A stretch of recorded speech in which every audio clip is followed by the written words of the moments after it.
नमस्ते।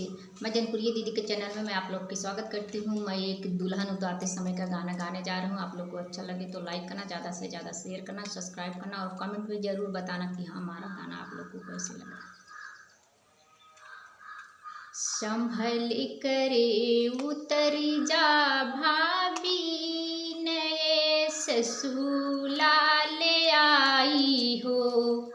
संभल करे उतर जा भाभी, नए ससुरा ले आई हो।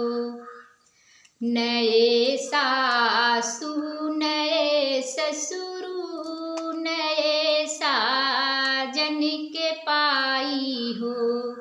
नए सासू नए ससुरु, नए साजन के पाई हो।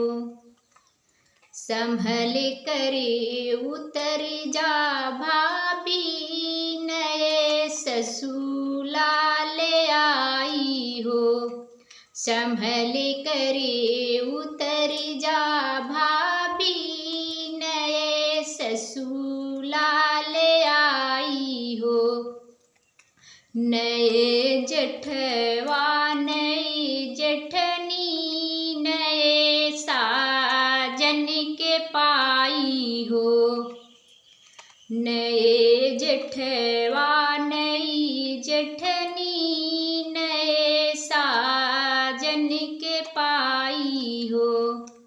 संभल करे उतर जा भाभी, नए ससुरा ले आई हो।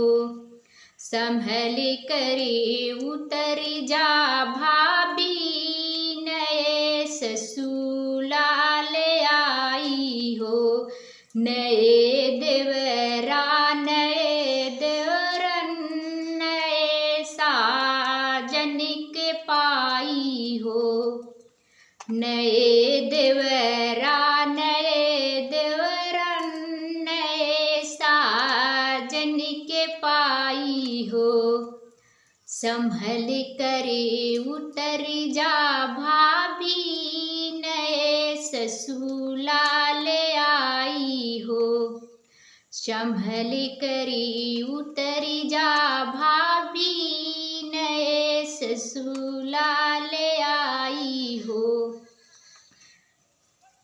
हेलो दोस्त, कमेंट बॉक्स में बताना कि आप लोग को हमारा गाना कैसे लगा।